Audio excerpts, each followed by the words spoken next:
sistemática y sobre todo el metaanálisis que vamos a ver en esta sesión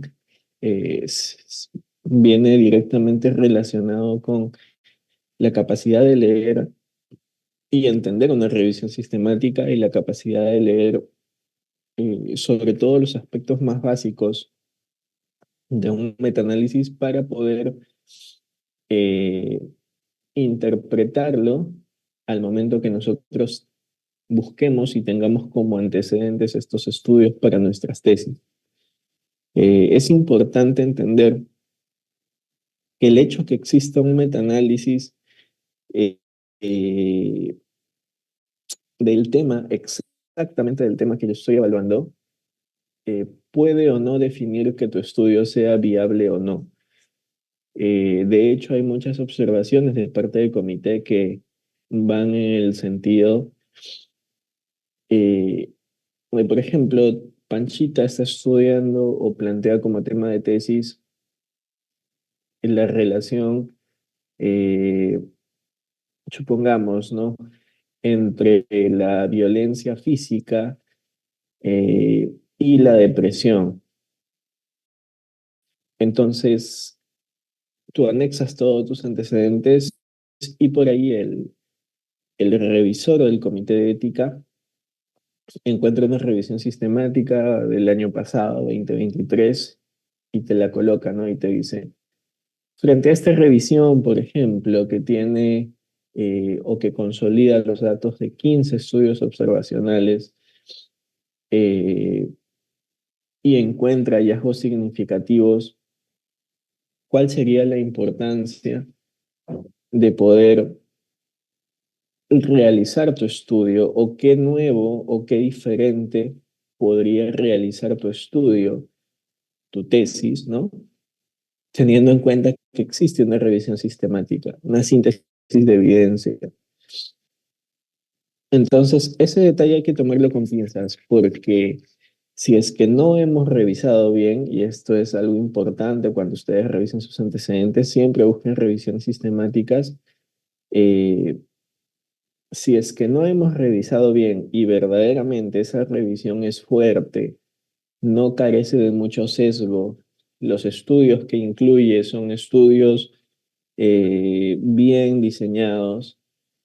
Entonces, realmente lo correcto sería desistir con el tema y cambiarlo, ya que lo que yo estoy planteando no genera ningún nuevo conocimiento, ¿no? O cambiarle el sentido, darle la forma de poder cubrir algunos de los vacíos que que puedan tener estos estudios primarios, los cuales se ha hecho una síntesis de evidencia mediante la revisión sistemática. Pero también tengo otra opción y es que tal vez esa revisión sistemática no es tan buena. Tal vez los resultados de sus estudios son heterogéneos. Tal vez los procesos de selección que tuvo esa revisión sistemática no fueron los mejores. Entonces, es una revisión sistemática que consolida los resultados, pero consolida resultados diferentes. Y eso, al contrario, es un argumento a favor tuyo. Porque tú puedes decir, ¿no? O sea, la revisión ha identificado que de 15 estudios, por ejemplo, ¿no? 8 dicen que no hay asociación, 7 dicen que sí, y encima los estimados puntuales son diferentes, los intervalos de confianza son diferentes, existe heterogeneidad en los resultados, y eso es un vacío de conocimiento, porque es como si yo hiciera una encuesta entre ustedes, ¿no? Para que se entienda. Y, por ejemplo, dijéramos, ¿no? ¿Quién desea hacer clase los domingos a las 8 de la noche? Y, por ejemplo, 15 de ustedes me dicen, sí, doctor, perfecto, y otros 15 me dicen, no, este hombre está loco, ¿no? Entonces, ¿tienes 15 a favor, 15 en contra? ¿Tienes una decisión consensuada? No. Entonces, es algo así, ¿no?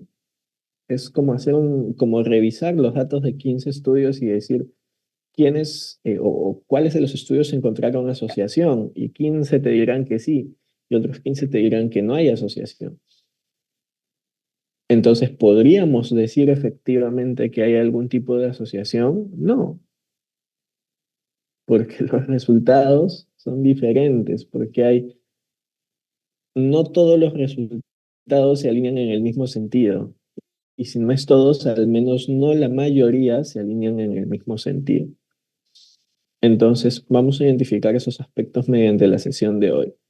Tengamos en cuenta también que las revisiones sistemáticas son estudios secundarios, es decir, utilizan datos ya existentes que fueron recolectados en estudios primarios y lo que hacen es consolidan la información, ¿no? O sea, hacen una síntesis sistemática, ¿no? La palabra sistemática aquí es clave porque uno puede hacer una búsqueda en Internet, en bases de datos, buscar todos los estudios que encuentra y poder presentarlos a manera de un resumen. Pero eso no es una revisión sistemática. Una revisión sistemática tiene un proceso de pasos ordenados, tiene una metodología de trabajo y finalmente genera resultados en el sentido de la metodología que se ha utilizado. Y ese carácter de ser sistemático hace que la revisión sea o que sus resultados sean aceptables y tengan una validez adecuada. Por debajo de las revisiones, ya en estudios primarios, y esta es la pirámide de los niveles de evidencia científica, tenemos los ensayos clínicos aleatorizados, ¿no? Los ensayos son los estudios primarios que otorgan mayor evidencia posible, pero tienen un pequeño detalle, ¿no? Y es que los ensayos también son súper específicos y son bastante limitados. Entonces, los ensayos clínicos lo que aportan mucho son validez interna,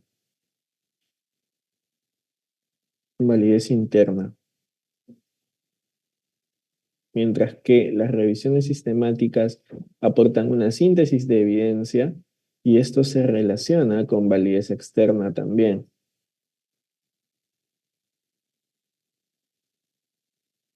No son los mejores, bueno, de hecho son estudios secundarios, o sea, estos los vamos a tomar aparte, ¿no? Dentro de los estudios primarios, los mejores estudios que aportan validez interna son los ensayos clínicos.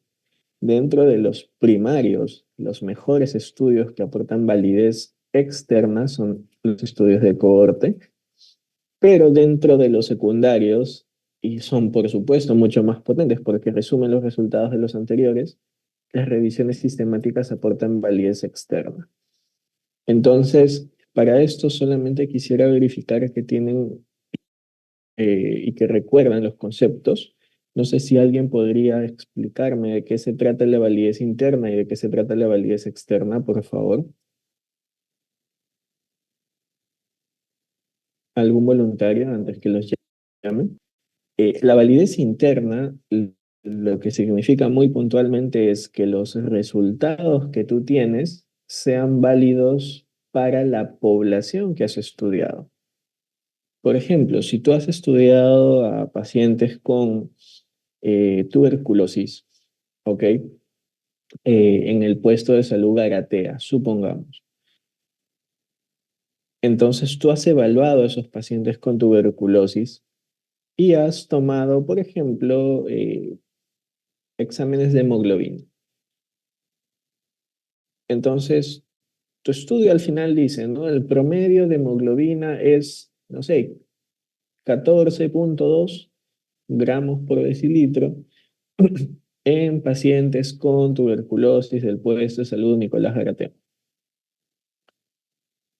Si es que esa medición y esos resultados son válidos, entonces tiene validez interna tu estudio, ¿no? Si es que son reales, en otras palabras, ¿no? O sea, con válidos me refiero, o podríamos utilizar el término reales. Pero ¿qué hubiera pasado si es que justo el hemoglobinómetro que usaste estuviera malogrado, ¿no? Descalibrado, y que te medía mal lo que tú querías medir, que es la hemoglobina. Entonces hubieras tenido resultados falsos, ¿no? Por alguna limitación del instrumento. En ese caso, no hubiera tenido validez interna tu estudio. Entonces, hay una serie de metodologías para garantizar la validez interna, entre otras cosas, que el instrumento de medición sea el más adecuado. Por otro lado, como bien dijiste, la validez externa es la extrapolación. Es, oye, muy, muy genial. Yo encontré los valores de hemoglobina para los pacientes con TB de Nicolás Garatea, pero yo quisiera que estos resultados, que estas aproximaciones, no sean válidas solamente para los pacientes de Garatea, sino para los pacientes de todo Chimbote. Entonces, ahí viene una pregunta importante, ¿no? Es, ¿qué tan generalizables son mis resultados? Y también hay una serie de cuestiones para evaluar eso. Entonces, las revisiones sistemáticas te brindan una validez interna amplia. ¿Por qué? Porque generalmente una revisión sistemática bien hecha te consolida estudios de todo el mundo, te consolida estudios de diferentes razas étnicas, te consolida estudios de diferentes personas o diferentes características de personas, ¿no? Entonces tú vas a tener, por ejemplo, resultados para hemoglobina, ya no para 50, 100, 200 pacientes, sino incluyendo todas las poblaciones de ese subestudio, vas a tener miles de pacientes con resultados y representados de distintas partes del mundo, ¿no? Entonces, se acerca mucho a que esos resultados, esa síntesis de evidencia tenga validez global. A eso nos referimos con una validez externa alta. Entonces, gracias, Kaori, continuamos. Básicamente, para hacer una revisión sistemática se tiene que desarrollar una pregunta de investigación, la pregunta PICO que ustedes ya conocen. Y bueno, después de ello existe una serie de pasos, ¿no? Lo que se hace es, se desarrolla la pregunta de investigación, de acuerdo o en función a la pregunta de investigación se construye una estrategia de búsqueda, se plantean criterios de selección para los estudios, ¿no? Uno de los criterios es más importantes, qué tipo de estudio voy a incluir. Existen revisiones que solamente incluyen ensayos clínicos, existen revisiones que incluyen solo cohortes, o existen revisiones mucho más laxas que pueden incluir hasta estudios transversales, ¿no? Entonces, teniendo en claro esto, teniendo estos criterios, la restricción del idioma, el periodo de búsqueda, se van a desarrollar diferentes estrategias de búsqueda, ¿no? Las diferentes estrategias lo que buscan es poder recolectar la mayor cantidad de estudios posibles en diferentes plataformas, ¿no? Hay una estructura para PubMed, una para Scopus, una para Web of Science, etcétera, etcétera, etcétera. Y una vez que yo aplico estas estrategias de búsqueda, voy a encontrar un montón de estudios. Lo que tengo que hacer es ir eliminando o sacando de toda mi lista de estudios al conjunto que tengo, ¿no? Eliminamos duplicados y después empezamos a leer el título y vamos viendo, porque va a haber muchos estudios que su título no se relacione con lo que estás trabajando. Entonces los eliminas por título. Después haces una segunda revisión y revisas el abstract, ¿no? Si el título está ok, lo que sigue es revisar el resumen. Y en la lectura del resumen te vas a dar cuenta que hay muchos estudios que tampoco cumplen y los vas sacando. Y finalmente te quedas con el texto completo y empiezas a revisarlo, ¿no? Si cumple los objetivos de tu estudio, si responde a tu pregunta pico y sobre todo evaluar la calidad de esos estudios, el riesgo de sesgo y entre otras cositas que forman parte del reporte de los resultados. Entonces, el flujo, te lo acabo de mencionar, se podría añadir un aspecto más, ¿no? Y es el análisis de los datos. Una vez que tú ya seleccionaste tus estudios a texto completo, tú puedes extraer los resultados de esos estudios mediante unas tablas y luego finalmente esos estudios hacer el análisis estadístico, la consolidación de todos esos datos en lo que se denomina un metaanálisis y poder presentarlo como parte de tu revisión. Ojo con un detalle importante, no toda revisión sistemática tiene un metaanálisis, ¿ok? Hay algunos que deciden no hacerlo o en los cuales no se puede hacer y simplemente reportan los resultados de los estudios que has encontrado. Pero el tener el metaanálisis es importante porque te genera un resumen de los datos numéricos que tiene cada uno de los estudios. Entonces, generalmente este es el proceso de revisiones sistemáticas, ¿no? Por ejemplo, eh, uno de los estudios hechos, ¿no? Buscó información y tiene un número grande, un número enorme de estudios identificados, ¿no?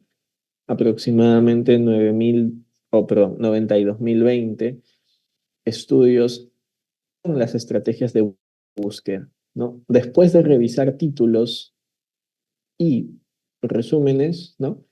77.910. Y después de revisar texto completo, van disminuyendo, ¿no? 4.385. Y ya al revisar texto completo, van sacándose estudios y generalmente quedan muy pocos, ¿no? Por ejemplo, finalmente, este proceso de filtración terminó en 15 estudios incluidos en una revisión. Entonces, es un trabajo bastante arduo, pero lo que se busca es sintetizar toda la evidencia disponible que responde a mi pregunta de investigación. Algunas características que deben tener las revisiones, y esto es importante a la hora que ustedes revisen sus métodos, es la transparencia en cada etapa, ¿no? Existe un flujograma que seguro ya lo conocen, el prisma, en el cual tú tienes que colocar, ¿no? Tuve tantos como resultado de mis búsquedas, salieron tantos como parte de la evaluación del abstract, del título, salieron tantos como parte de la revisión del texto completo y los motivos por los cuales salieron, ¿no? Tuvieron una población diferente, tantos estudios. Presentaron resultados con sesgo, tantos estudios, y así sucesivamente, ¿no? Es reproducible y tiene una metodología robusta, como ya mencionamos. Lo que se busca siempre en cada etapa es minimizar el sesgo, ¿no? Se trata de ser súper objetivo en este aspecto y tiene criterios explícitos para cada paso, ¿no? Por ejemplo, solamente voy a incluir ensayos clínicos aleatorizados. Por lo tanto, todos los estudios observacionales quedan fuera, ¿no? Entonces, eso es importante. Hay que tener en cuenta también que la tendencia de publicación de las revisiones sistemáticas han ido aumentando a lo largo del tiempo. Entonces, hoy en día, así como siempre algunos estudiantes dicen, ¿no? No encuentro resultados para mi investigación, no encuentro antecedentes, es muy probable que estemos buscando mal porque hoy en día existe cantidad de estudios publicados, pero también de revisiones publicadas, ¿no? Con el paso de los años han ido incrementando el número disponible de revisiones sistemáticas y hoy hay un conjunto muy grande de revisiones. Esto solamente es para ver cuántas revisiones tiene cada una de las universidades. Y bueno, las universidades más grandes del mundo producen generalmente por año un montón de revisiones sistemáticas, tratando de cubrir casi la mayor parte de tópicos disponibles en el área, ¿no? Entonces, es muy importante poder tener en cuenta esto. Algo que también ha ido pasando y una tendencia importante es que conforme han pasado los años, las citas de las revisiones sistemáticas han disminuido, ¿no? O sea, cada vez más hay más revisiones sistemáticas, pero cada vez menos estudios las citan. ¿Y por qué puede pasar esto? Porque probablemente las personas estén haciendo un número grande de revisiones que dentro de su proceso de realización tengan algún tipo de sesgo. O sea, en otras palabras, lo pueden estar haciendo solamente por publicar y sin buscar llenar un vacío de conocimiento real. Esto también les favorece a ustedes porque nuevamente repito, ¿no? Que exista una revisión sistemática publicada no significa que el vacío de conocimiento se haya llenado, sino que posiblemente esa revisión tenga sus limitantes y esa misma revisión te dé herramientas para que tú puedas justificar tu estudio, para decir, no hay un vacío de conocimiento demostrado y esta revisión me muestra eso, ¿no? Que no hay un vacío de conocimiento.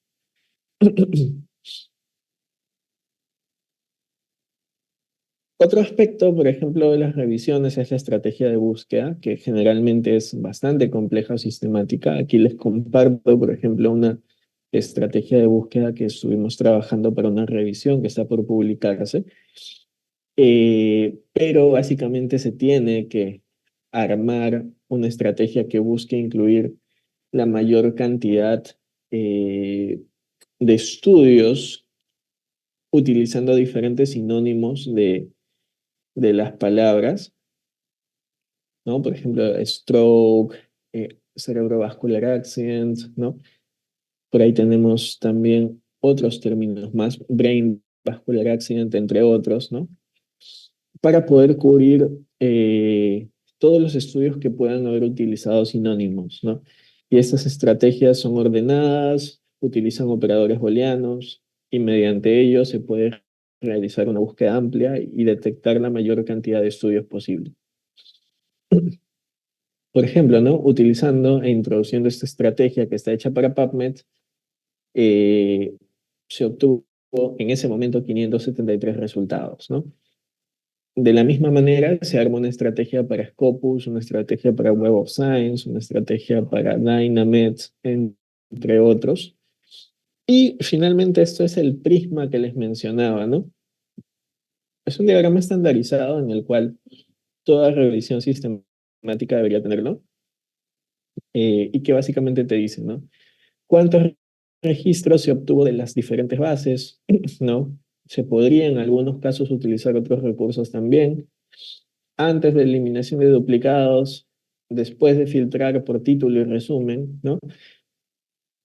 Los que se excluyeron por irrelevancia, ¿no? Después de revisar por texto completo con cuántos nos quedamos, cuántos sacamos por diferentes motivos, ¿no? Irrelevante, no hay información eh, eh, adicional, ¿no? Un diseño de estudio diferente, una revisión narrativa, eh, cuántos estudios están incluidos en la síntesis que se está buscando, ¿no? Y bueno, finalmente, cuántos estudios se están incluyendo en el metaanálisis, que es otro aspecto que hay que trabajarlo, ¿no? Entonces, ya habiendo hecho el proceso de selección de los estudios eh, y de tener mi lista final de estudios para utilizar, viene la siguiente pregunta, ¿no? ¿Cómo presento mis resultados? Y aquí tengo dos opciones. O bueno, cómo el autor presenta sus resultados, ¿no? Si simplemente te redacta un texto, eh, narra los resultados y te entrega una tabla de resumen de los mismos, es una opción. Y la otra opción es, además de eso, resumirlo con técnicas estadísticas, lo cual vendría a ser un metaanálisis. Entonces, miren, por ejemplo, esta es la parte narrativa, ¿no?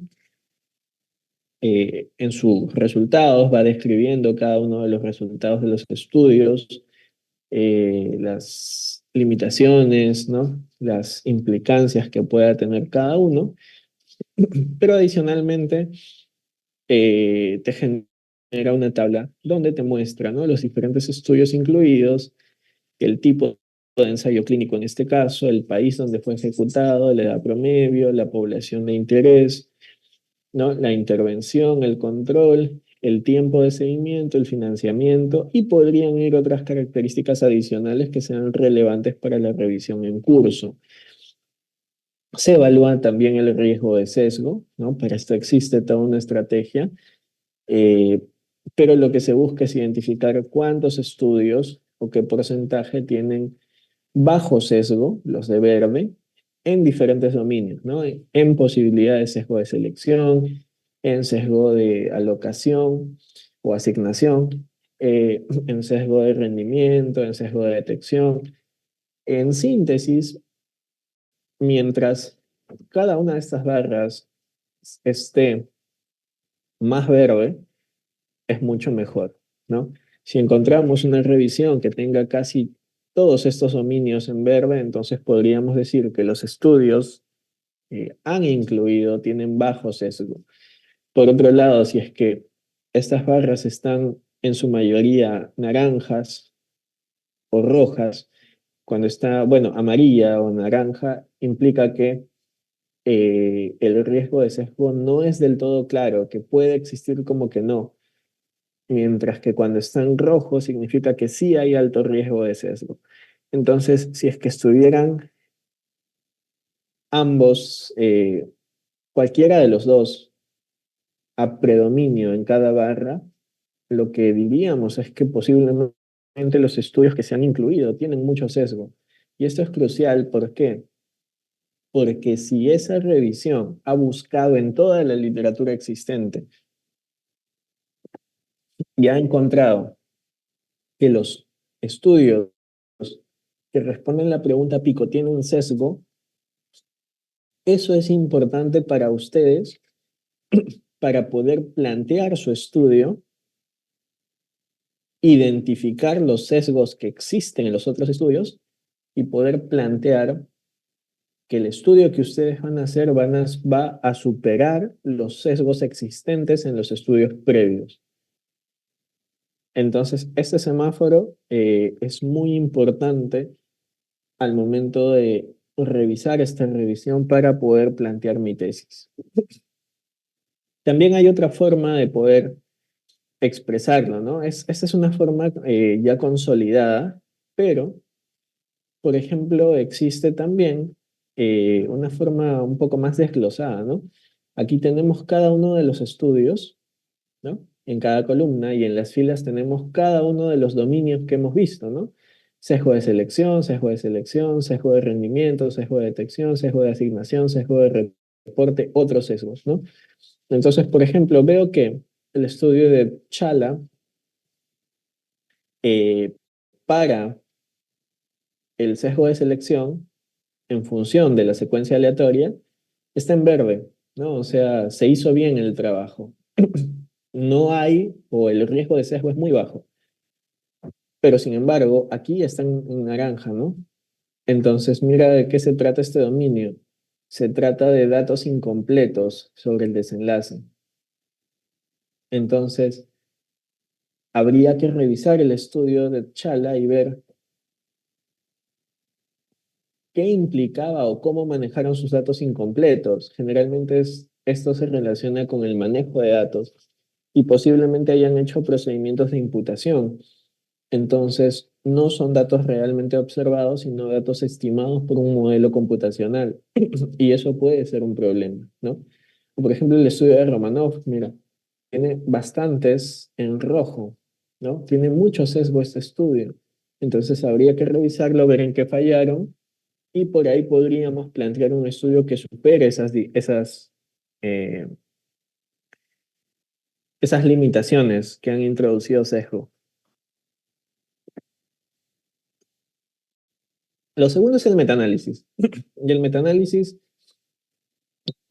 aparte de ser o de tener aspectos matemáticos, numéricos, tiene un diagrama bien importante que es fácil de leer, que es el forest plot o diagrama de bosque, ¿no? El cual es este. Entonces, el forest plot te va a brindar una línea en el medio, un punto cero, o en algunos casos un punto uno, pero independientemente de si es cero o uno, lo que te interesa es la línea central, ¿ok? Hacia la derecha te va a brindar eh, un campo en el cual van a estar a favor de un brazo de tratamiento y en el otro extremo a favor del otro, ¿no? Por ejemplo, a favor del placebo, a favor de la intervención. O puede ser un tratamiento A y un tratamiento B, de acuerdo a lo que estés comparando. Ahora, aquí no se ve, pero en cada línea, cada una de estas líneas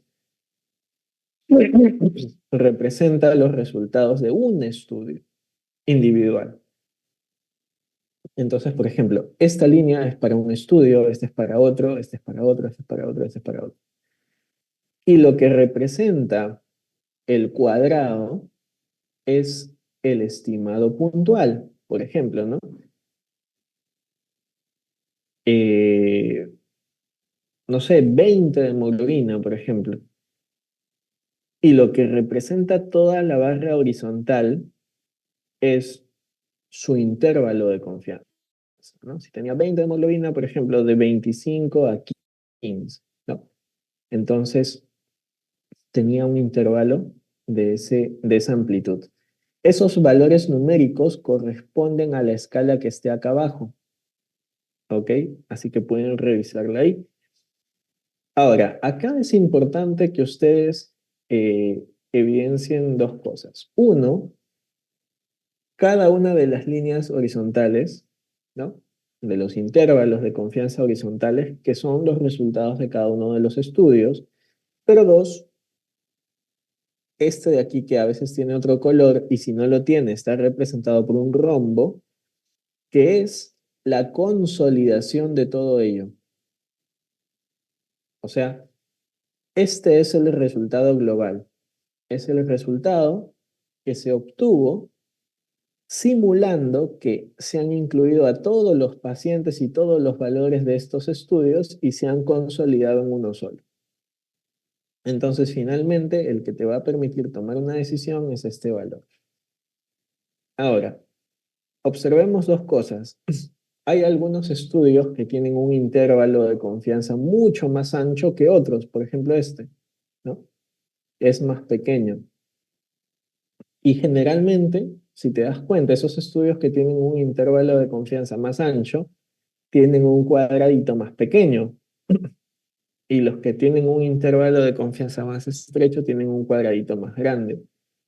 ¿Qué representa el tamaño del cuadradito? Representa un mayor número de sujetos, ¿no? Por ejemplo, este estudio pudo haber hecho en 100 sujetos, mientras que este pudo hacerlo en 800.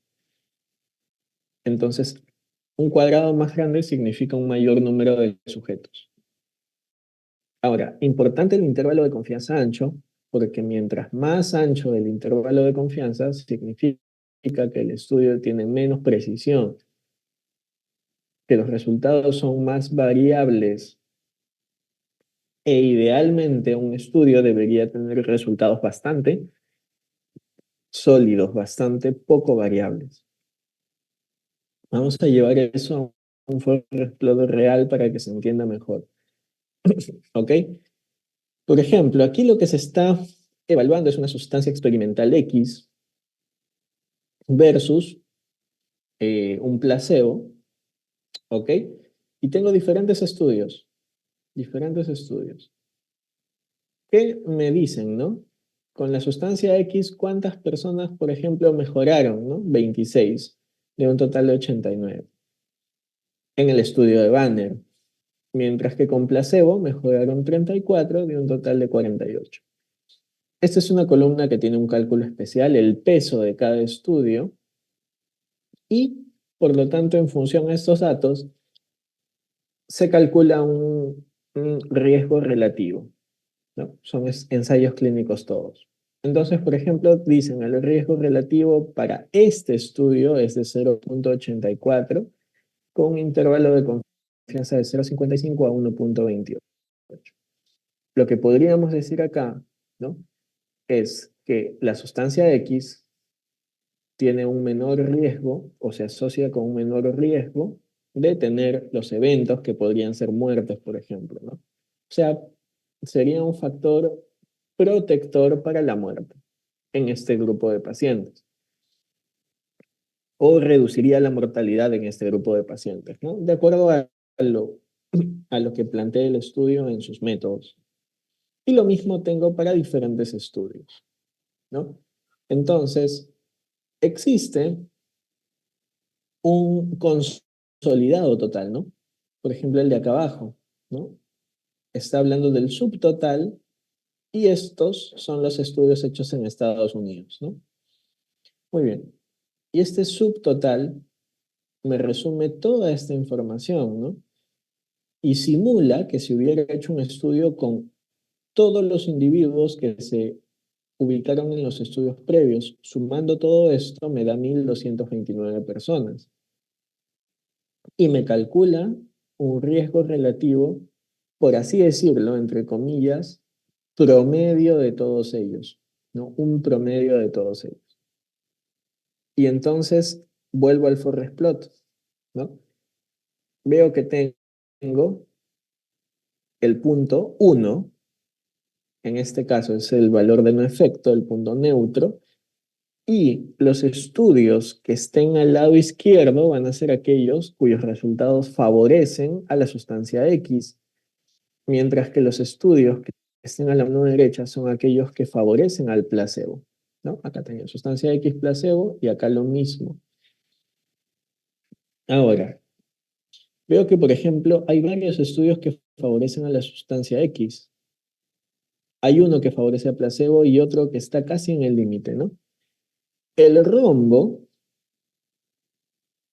es el resumen de todo ello, ¿no? La consolidación de todo ello, siendo el eje vertical del rombo, esta parte, el eje vertical, la que correspondería al cuadradito, o sea, al estimado puntual, y siendo el eje horizontal del rombo, lo que correspondería al intervalo de confianza, consolidados.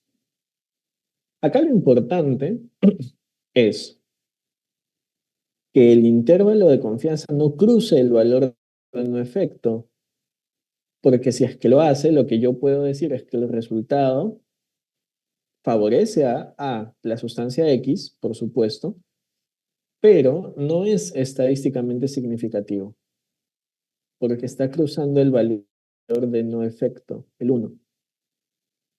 Entonces, si bien la mayoría de estudios en esta pequeña revisión se orienta hacia favorecer a la sustancia X, pero no es un resultado estadísticamente significativo, o sea, tampoco podría sacar más conclusiones, ¿no? Ahora, si te das cuenta, este estudio hizo una pequeña revisión sistemática. Primero separó los estudios hechos en Estados Unidos, después separó a los estudios hechos en Asia y al final consolidó todo en uno solo, mediante un total. Vamos a ver qué pasó en Asia, lo mismo, ¿no?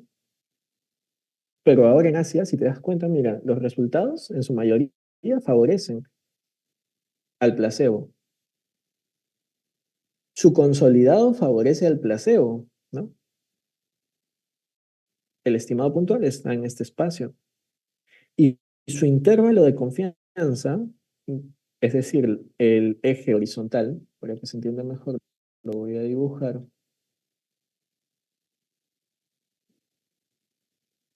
El rombito es así, ¿no? El eje vertical es el estimado, ¿no? El riesgo relativo en este caso. Y el eje horizontal es lo que vendría a ser el intervalo de confianza de este riesgo relativo, que sería el cuadradito en las otras líneas.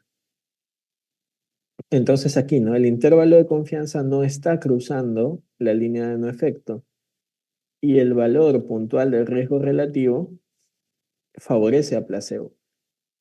Entonces, lo que yo puedo decir aquí es que en los estudios hechos en Asia, la síntesis de evidencia indica que el placebo disminuye la mortalidad en estos pacientes, ¿no? O que la sustancia X tiene mayor mortalidad que placebo.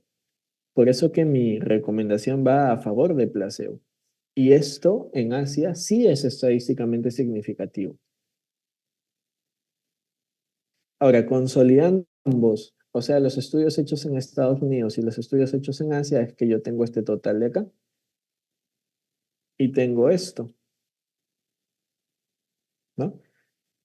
Un rombito que cruza el valor de no efecto, o sea que su resultado no es estadísticamente significativo, pero que parece ligeramente inclinado a favor de placebo, ¿no? Parece ligeramente inclinarse a favor de placebo. Entonces, todo ello es relevante que podamos entender porque finalmente con las revisiones sistemáticas, aparte de su tesis, se toman decisiones clínicas, ¿no? Entonces, aparentemente, como resultado global de esta revisión, no habría suficiente evidencia a favor de la sustancia X o de placebo, pero la mayoría de estudios se inclinarían a favorecer a placebo. Ahora, algo importante también me llama la atención, ¿no? Porque si te das cuenta acá, la mayoría de ellos está orientado hacia favorecer a la sustancia X, mientras que acá la mayoría de ellos está orientado a favorecer a placebo. Entonces, si bien los estudios en Estados Unidos al final no son significativos, pero como te dije hace un momento, la mayoría se orienta a poder favorecer a la sustancia X y acá la mayoría se orienta a poder favorecer a placebo. Aquí tienen dos ejemplos más para que puedan practicar. No sé si quedó alguna duda hasta aquí en la interpretación del forest plot.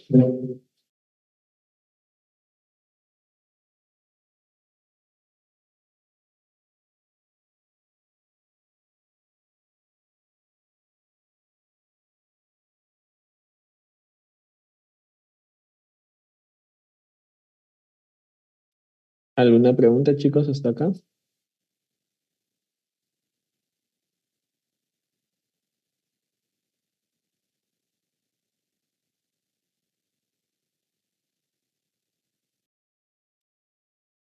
Listo. Continuamos entonces. Muy bien, aquí tienen distintos forest plot para que puedan eh, practicar un poco. Ahora, un aspecto importante también que debemos evaluar es la heterogeneidad. Vamos al primero para seguir trabajando en este caso.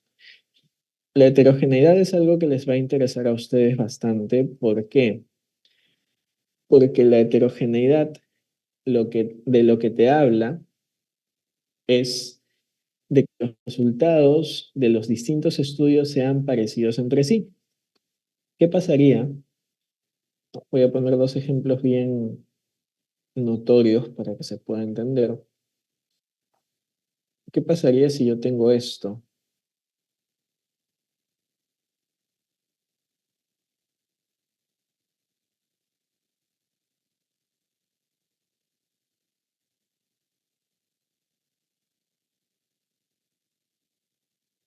Y por otro lado yo tengo esto, por ejemplo.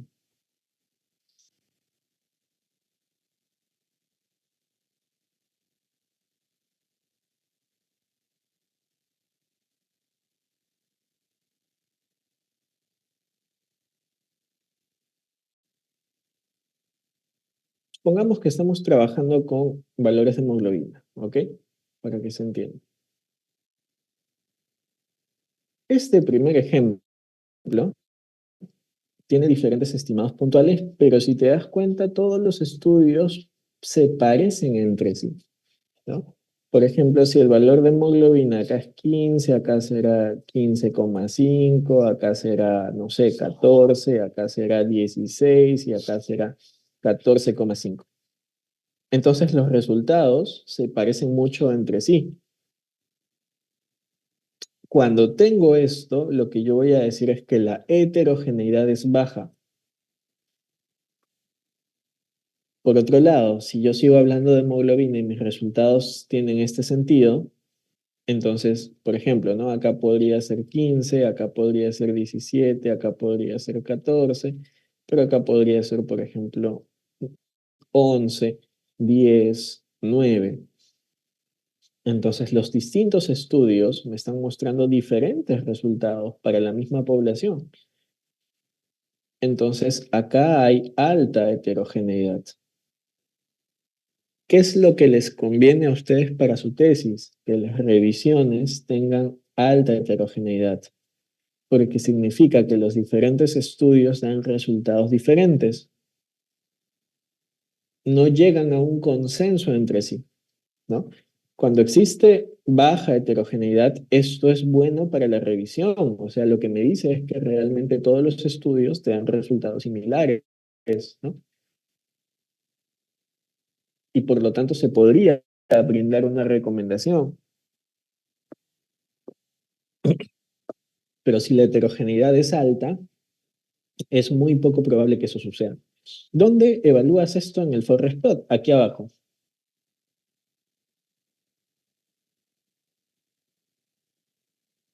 Acá, ¿no? Dice heterogeneidad y tienes varios indicadores. El tau cuadrado, un valor chi cuadrado de este tau, pero sobre todo te vas a enfocar tú acá, en el i cuadrado. La idea es que un valor de i cuadrado mayor a 40% te indica alta heterogeneidad. Doctor, pero acá, mire, casi todos los estudios se están alineando, ¿no? Se parecen, sí, pero hay dos que están en otro sentido. Y estos dos son suficientemente fuertes para decirte que hay alta heterogeneidad. Entonces, este podría ser un argumento para mi tesis, ¿no? Para decir, mira, hubo 4 estudios que mostraron resultados a favor de sustancia X, pero 2 a favor de placebo. Y finalmente la heterogeneidad fue alta de acuerdo al I cuadrado del estudio. Por lo tanto, existe evidencia de que los resultados son heterogéneos entre sí, ¿no? Y podrían ser necesarios nuevos estudios para aportar mayor evidencia. Igual acá, ¿no? Doctor, pero acá se parecen todos, ¿no? O sea, sí, pero hay un estudio que se orienta a favor de la sustancia X y tiene un intervalo de confianza bien amplio. Entonces, este es el que está introduciendo la heterogeneidad y es alta. Pero, por ejemplo, mira aquí, tienes diferentes estudios, ¿no? Y bueno, este se sale un poquito, pero igual su intervalo de confianza es amplio e incluye a los otros y los demás siguen en esta misma línea. Mira el I cuadrado de heterogeneidad, 6%, ¿no? Ojo, la heterogeneidad es un cálculo medio complejo, ya no es tan sencillo, pero para que se entienda, se orienta con que todos los estudios tengan resultados similares y en este caso, al tener un 6%, la heterogeneidad es baja. Entonces, esto es bueno para la revisión sistemática, pero no es bueno para ustedes porque indica que todos los resultados se parecen entre sí, por lo tanto el estimado es bastante sólido. Entonces, no habría mucho sentido de seguir haciendo nuevos estudios porque los resultados de los existentes son sólidos. ¿Ok? Ojo con ese detalle. Sigamos. Para hacer el metaanálisis existen dos tipos de modelos. ¿Ya? El modelo de efectos aleatorios y el modelo de efectos fijos.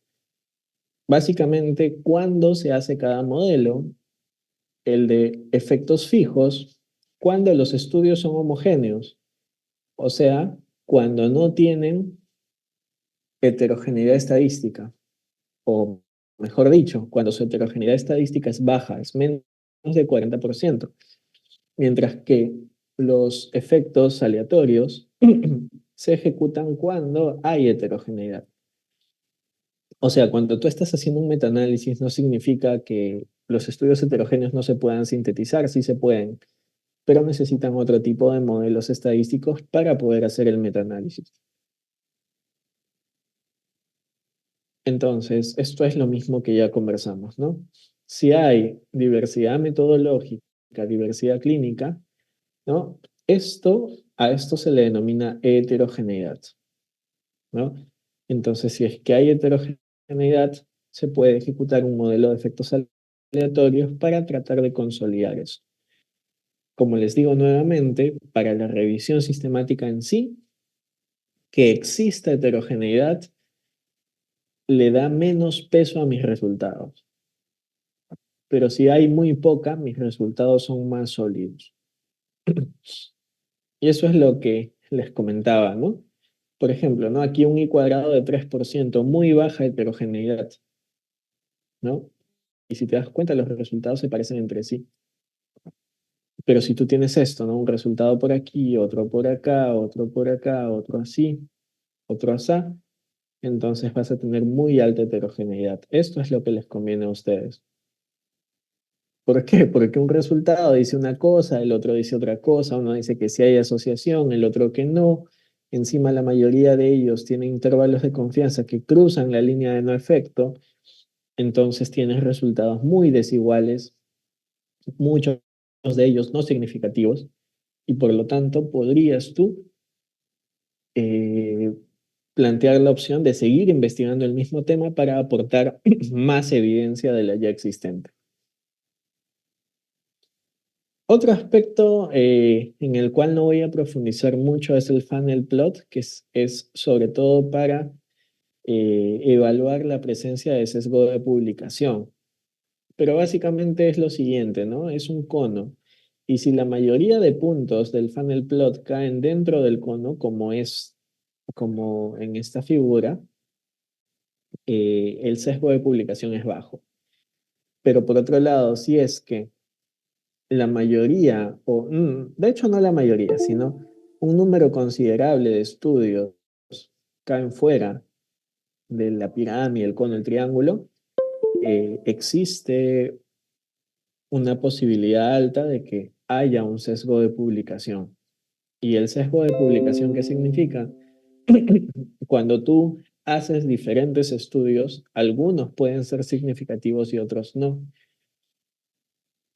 pero generalmente a veces había una tendencia a publicar solo los significativos y a no publicar los estudios que no mostraban una significancia estadística.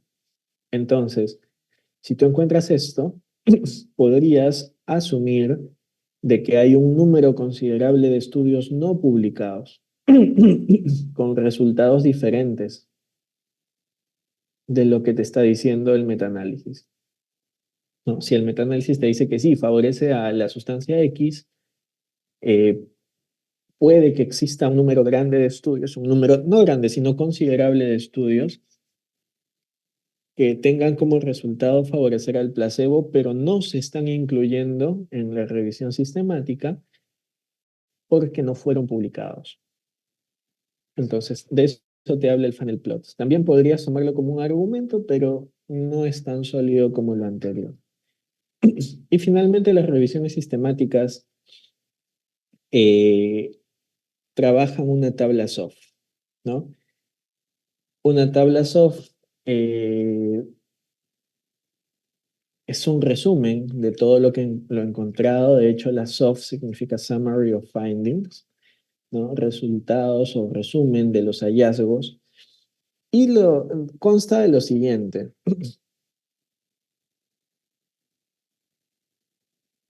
Consta de lo siguiente, ¿no? Te resume primero todos los desenlaces, ¿no? Por ejemplo, teníamos el índice de masa corporal al año y la mortalidad al año.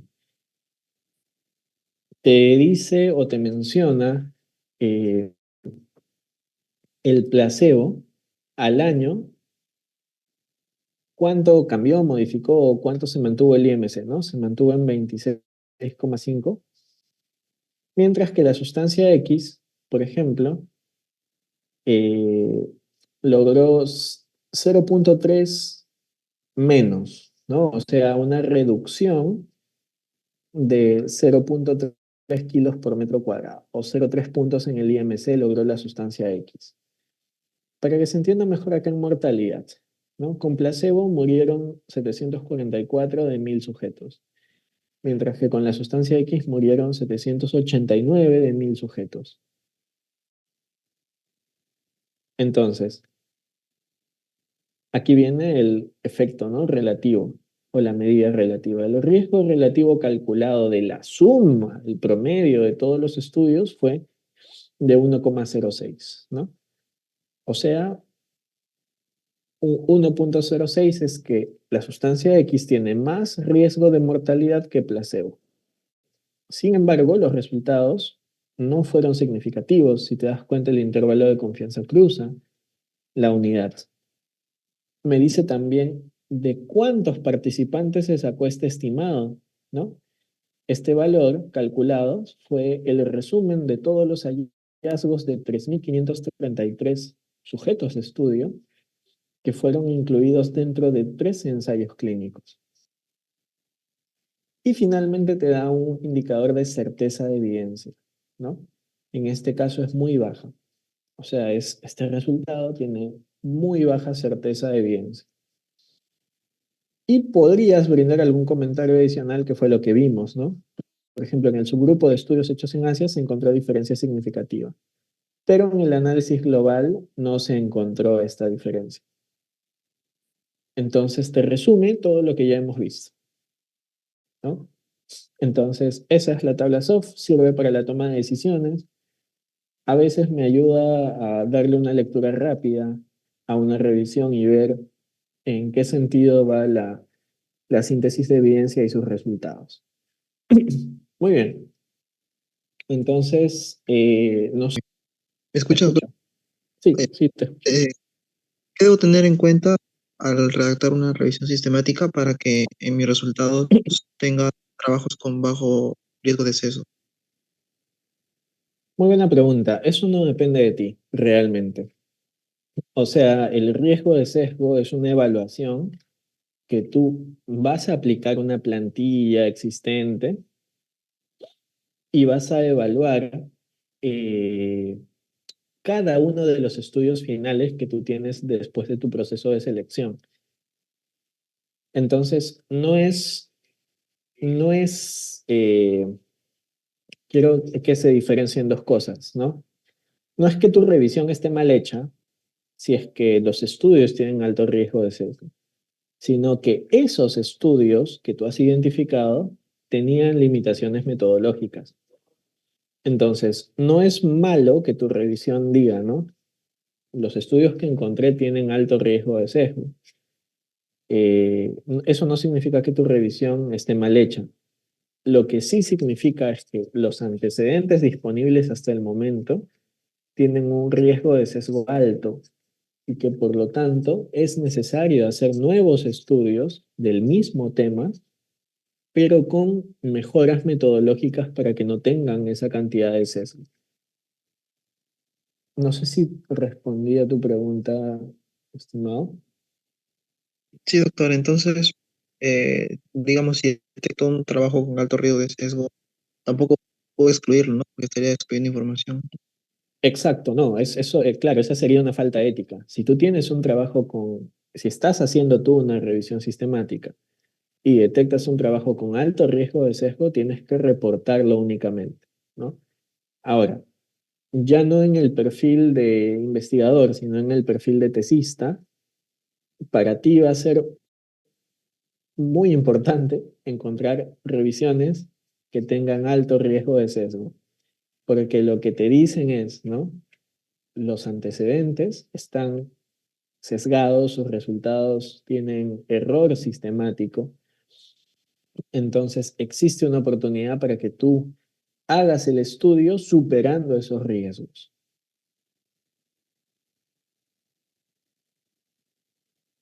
Muy bien, ¿alguna pregunta adicional?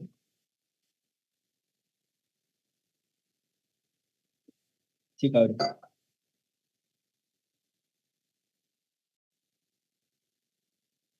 Así es. Uno, cuando tienes un número muy bajo de estudios, no hay algo escrito sobre eso, pero generalmente por cuestiones, no sé, de práctica o algo que, como consenso, un consenso que no está escrito en ningún lado, pero si tú encuentras, a veces encuentras uno o dos estudios, no haces un metaanálisis, ¿no? Generalmente tienes que tener tres o más para poder intentar hacer el metaanálisis. Entonces, uno es tener un número considerable de estudios, un número adecuado, diría yo, de estudios para hacer un metaanálisis.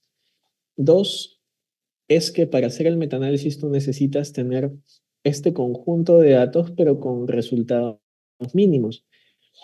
Si te das cuenta, por ejemplo, aquí en la tabla de resultados, o vamos mejor al forest plot. Si te das cuenta aquí, para hacer el metaanálisis, te pide cuántos murieron que recibieron la sustancia X y el total que recibieron la sustancia X. Cuántos murieron con placebo y el total que recibieron el placebo. Y no solo te piden eso, te piden desviaciones estándares, tiene una serie de datos que necesitas hacerlo. Algunos estudios no te brindan toda esa información, entonces no podrían incluirse al hacer un metaanálisis. Y lo otro es que los resultados eh, sean similares entre los estudios en función al desenlace. Porque, por ejemplo, esto me pasó durante una revisión sistemática. Era una revisión sistemática de si una intervención reducía el hilio posoperatorio. Ahora, el tema es cómo vamos a definir el hilio posoperatorio. Una primera intención era definirlo como el número de movimientos peristálticos percibidos, pero resulta que encontramos solamente un estudio que tenía ese desenlace y en los otros cuatro de los cinco identificados no había. Entonces no podía hacer ese metaanálisis. Ahora, lo otro, por ejemplo, en ese caso utilizamos por revisar si esos estudios tenían el tiempo hasta o sea, el diagnóstico de un hilio posoperatorio y el tiempo de exceso en la hospitalización a causa del hilio posoperatorio. Y en ese caso de los cinco estudios, cuatro tuvieron ese desenlace. Entonces se incluyó a los cuatro en un metaanálisis y bueno, obtuvimos algunos resultados ahí, ¿no? Pero a lo que voy de fondo es que va a depender de que la lista de estudios que tengan la información suficiente para un desenlace identificado o más de uno y de que tengas un número adecuado de estudios.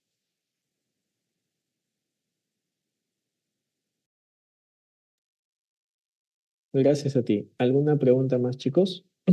Como un metaanálisis de metaanálisis. Sí, sí hay.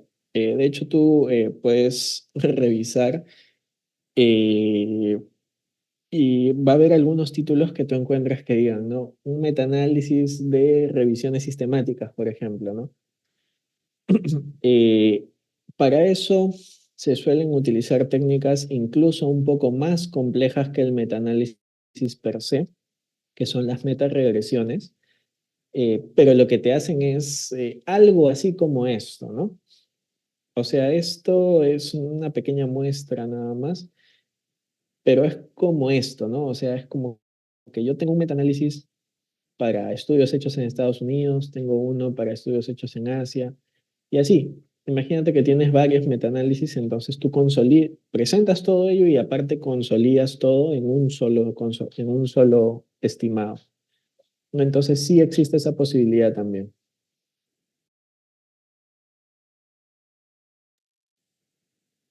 ¿Alguna pregunta más, chicos?